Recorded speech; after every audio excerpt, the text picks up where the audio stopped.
കുറേ എന്തെങ്കിലും ആനുകൂല്യങ്ങൾ പ്രഖ്യാപിക്കും. തെരഞ്ഞെടുപ്പ് കഴിഞ്ഞാൽ ഉടനെ തന്നെ അതങ്ങോട്ട് കൂട്ടുകയാണ്. நம்ம சாதாரண டீ கடைக்கு போனாலோ அல்லது டீ ஒரு நாளைக்கு 10 ரூபா குடிக்கக்கூடிய டீ 15 ரூபா 20 ரூபா മാറ്റിடுறாங்க. ഇപ്പം നമ്മളിതൊരു സിറ്റി ആയതുകൊണ്ട് തന്നെ ഇവിടെ നമുക്ക് അത്യാവശ്യം സിലിണ്ടർ കിട്ടേണ്ടത് വളരെ അത്യാവശ്യമാണ്. എല്ലാത്തിനും ഒരുവിധം നോർമലൈസ് ചെയ്യുക, അല്ലെങ്കിൽ ആൾക്കാരെ പ്രതികരിക്കാൻ പറ്റാത്തൊരവസ്ഥയിലോട്ട് കൊണ്ടുവരിക എന്നുള്ളത് അവർ നേരത്തെ മുതലേ ചെയ്തുകൊണ്ട് വരുന്ന കാര്യമാണ്.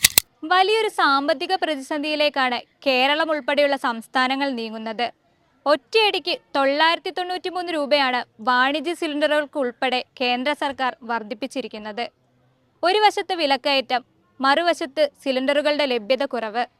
സാധാരണക്കാരന്റെ വയറ്റത്തടിക്കുന്ന ഈ കേന്ദ്ര നടപടിയെക്കുറിച്ച് ജനങ്ങൾക്ക് എന്താണ് പറയാനുള്ളതെന്ന് നമുക്ക് നോക്കാം.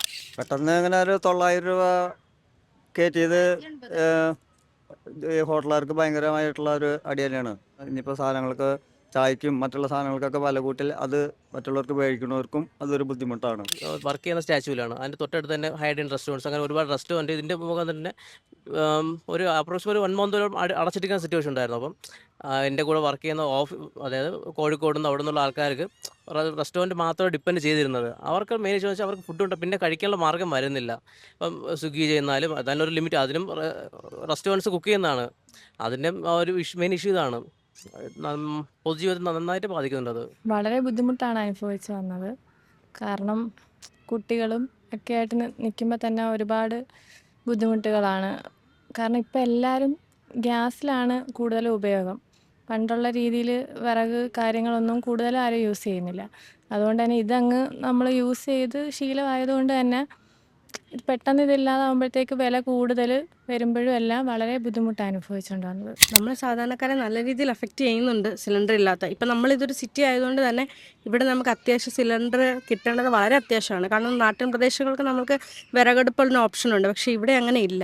അത് മാത്രമല്ല, ഈ സാധാരണ ചെറുകിട ആളുകളൊക്കെ ഈ റോഡ് സൈഡിലൊക്കെ ഫുഡ് വിൽക്കുന്ന ആളുകളുണ്ട്. അവരൊക്കെ അവരുടെ ഡെയിലി അതിലൂടെ ജീവിക്കുന്നവരാണ്. അപ്പോൾ ഈ ഗ്യാസ് ഇല്ലാത്ത പ്രശ്നം കൊണ്ട് അവർക്കൊക്കെ ജീവിതത്തിൽ ഒരുപാട് ബുദ്ധിമുട്ടുകൾ ഉണ്ടാകുന്നുണ്ട്. നമ്മുടെ ഇന്ത്യ മഹാരാജ്യം എന്ന് പറയുന്നത് ഇന്ത്യ മഹാരാജ്യത്തുള്ള മനുഷ്യർക്ക് വേണ്ടിയിട്ട്, സാധാരണ ജനങ്ങൾക്ക് വേണ്ടിയിട്ടാണ് ഇതൊക്കെ ചെയ്യുന്നത് എന്ന് നമുക്ക് വിശ്വസിക്കാൻ കഴിയുന്നില്ല. കാരണം ജനങ്ങൾക്ക് വേണ്ടിയിട്ടാണ് എന്ന് പറഞ്ഞാൽ അത് സംശയമാണ്. അപ്പോൾ ഇത്രയും ആൾക്കാരുടെ ഈ ഒരു ഭാരം ആൾക്കാരുടെ മുകളിലേക്ക് കെട്ടിവെക്കുക എന്ന് പറയുന്നത് ഈ ആൾക്കാരെ യഥാർത്ഥത്തിൽ ഇന്ത്യയിലെ ജനങ്ങളെ ഏറ്റവും കൂടുതൽ ഒരു ബുദ്ധിമുട്ടിക്കുന്ന ഒരു സംഗതി തന്നെയാണ്.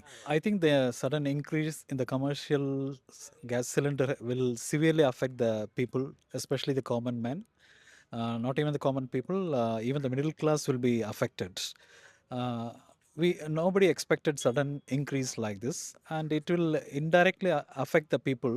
Uh, if you go to the hotels or any places, the food prices will increase rapidly, and common people will suffer like anything with the meager income they get. I don't think they will be able to survive happily. തിരഞ്ഞെടുപ്പ് കഴിഞ്ഞതിന് ശേഷമാണ് പ്രഖ്യാപനം നടത്തിയിരിക്കുന്നത് കേന്ദ്ര സർക്കാർ. അതെ, തീർച്ചയായിട്ടും എപ്പോഴും അങ്ങനെയാണ്. കാരണം തിരഞ്ഞെടുപ്പ് എന്ന് പറയുന്നത് ഒരു കണ്ണിൽ പൊടിയിടുന്ന ഒരു കാര്യമാണ്. ഇത് മുൻപലത്തെ തിരഞ്ഞെടുപ്പുകൾ നമ്മൾ നോക്കിയിരുന്നാലും ആ സമയത്തൊക്കെ ഇതേപോലെ ഒരു സാഹചര്യം നമുക്ക് കാണാം. അന്നേരം കുറേ എന്തെങ്കിലും ആനുകൂല്യങ്ങൾ പ്രഖ്യാപിക്കും. തിരഞ്ഞെടുപ്പ് കഴിഞ്ഞാൽ ഉടനെ തന്നെ അതങ്ങോട്ട് കൂട്ടുകയാണ്. അപ്പോൾ ഇത് ഒരു ട്രാപ്പാണ്, ആൾക്കാരെ പറ്റിക്കലാണ്. എൻ്റെ മലയാള ഭാഷയിൽ എനിക്ക് അങ്ങനെ പറയാൻ പറ്റില്ല. ഇതൊക്കെ ഒരു പറ്റിക്കലാണ്. ഒരു സർക്കാർ ജനങ്ങളെ തിരഞ്ഞെടുത്താൽ ആ തിരഞ്ഞെടുത്ത ജനങ്ങളെ പറ്റിക്കലാണോ എന്ന് സംശയിച്ചു പോവുകയാണ്. ഇപ്പോൾ തന്നെ നമ്മുടെ കേരളത്തിൽ നിന്നുള്ള കേന്ദ്രത്തിൻ്റെ ഒരു സഹമന്ത്രി എന്ന് പറഞ്ഞ പുള്ളിക്കാരൻ്റെ പ്രതികരണം തന്നെ നമ്മൾ 2 ദിവസം മുമ്പ് കേട്ടതാണ്. പുള്ളിക്കാരൻ പറഞ്ഞത് ഇപ്പോൾ ലോകത്ത് ഇവിടെ മാത്രമല്ല കൂടുന്നതെന്നാണ് പറഞ്ഞത്. അപ്പോൾ എല്ലാത്തിനും ഒരുവിധം നോർമലൈസ് ചെയ്യുക, അല്ലെങ്കിൽ ആൾക്കാരെ പ്രതികരിക്കാൻ പറ്റാത്തൊരവസ്ഥയിലോട്ട് കൊണ്ടുവരിക എന്നുള്ളത് അവർ നേരത്തെ മുതലേ ചെയ്തുകൊണ്ട് വരുന്ന കാര്യമാണ്. நடுத்தர குடும்பத்துலலாம் சாதாரணமாக மாதத்துக்கு ஒரு 6,000 ரூபாய் பட்ஜெட் போட்டிருந்தா, இப்போ திடீர்னு ஒரு சிலிண்டருக்கு 993, அதாவது 1000 ரூபா, நியரஸ்ட்டு 1000 ரூபா ரைஸ் பண்ணால், நம்ம சாதாரண டீ கடைக்கு போனாலோ அல்லது டீ ஒரு நாளைக்கு 10 ரூபா குடிக்கக்கூடிய டீ 15 ரூபா 20 ரூபா மாற்றிடுறாங்க. அப்போ நடுத்தர குடும்பத்தில் சாதாரண கடைக்கு போய் இட்லியோ தோசை ஏதோ வாங்கினாலும் சரி விலை டபுள் ஆகுது. அப்போது மிடில் கிளாஸ் பட்ஜெட்டு பெரிய அளவுக்குலாம் எஃபெக்ட் ஆகுது. சேம் மிஸ்ஸிங்ஸுங்கிறது நினச்சி கூட பார்க்க முடியல. குறிப்பாக இந்த வளைகுடா போருக்கு அப்புறம் இந்த எலெக்ஷனை பேஸ் பண்ணி, எலெக்ஷன் முன்னாடி செஞ்சிருந்தாலும் பரவாயில்ல, எலெக்ஷன் ஓட்டை அஃபெக்ட் பண்ணக்கூடாதுன்னு பர்பஸாக வெயிட் பண்ணி இப்போ மறுபடியும் ரைஸ் பண்ணியிருக்காங்க. இதனால் என்ன மாதிரி நடுத்தர குடும்பம் ரொம்ப கஷ்டப்பட போகிறோம்.